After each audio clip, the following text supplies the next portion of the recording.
বিএনপির কেউ চাঁদাবাজি করতে পারে না। বিএনপি শহীদ প্রেসিডেন্ট জিয়াউর রহমানের দল এই আদর্শ ধারণ করে কেউ অন্যায় অপরাধ করতে পারে এটি আমরা বিশ্বাস করি না। অস্বীকার করি না।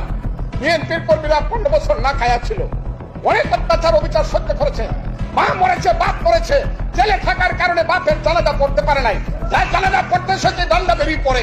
সেই বিএনপির একটা কর্মী যখন পেটে ভাত থাকে না, যদি 10 টাকা রোজগার করতে চায়, তার যদি দুর্নাম হয়। বিএনপি ধরেন 1 কোটি কর্মী আছে, 1 কোটি কর্মীর ভিতরে যারা দুষ্টমি করছে পরে নাই একেবারে তা না, মানে চাঁদাবাজিটা কি দুষ্টমি বলতে চান?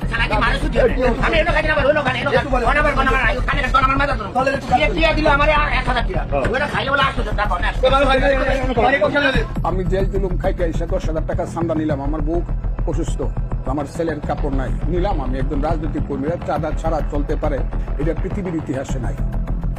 রাজনীতি চাঁদা ছাড়া চলতে পারে এটা পৃথিবীর ইতিহাসে নাই রাজনীতি হইতে। তবে বিএনপি চাঁদাবাজিতে যেটা হয়েছে, ছেলে পেলেরা বহু কষ্ট করে মনে করছে, সময় পাইছে, কিছু টাকা পয়সা খাওয়া দাওয়া চলাফেরা ইত্যাদি ইত্যাদি পরে আবার ধরো অনেক চাঁদাবাজিও হয়।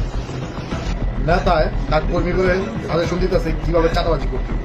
এখন এগুলো কৌশলের কাজ করতে হবে, ধরো লকডাউনের মানে আমাদের জন্য বদনাম না হয় এবং তারা একটু চাঁদাবাজি করে এগুলোকে কৌশলগত ভাবে করেন আর যেভাবে করেন সত্য সবসময় প্রকাশ হয়ে যায়। লোকজন ডাংশিটারে বিক্রি করছে, এবার বালুটারে বিক্রি করতেছে এরা, যে অবশ্যই চাঁদাবাজি করে, সকলের কাছে চাঁদাবাজি করে আপনারা জানেন। 15,000 টাকা দিতে হইবে এক একটা দোকানে, বলছে এই বিএনপি লোকজনই বলছে, এটা পার নামে বলছে যে 15,000 টাকা দিতে হইবে, আর আমার এখানে দোকান থাকবে, আর হ্যাঁ হালা নাকি দিয়ে দিবি, হেজের পাওয়ার দেখায়, হেজের ক্ষমতা হে দেখায়।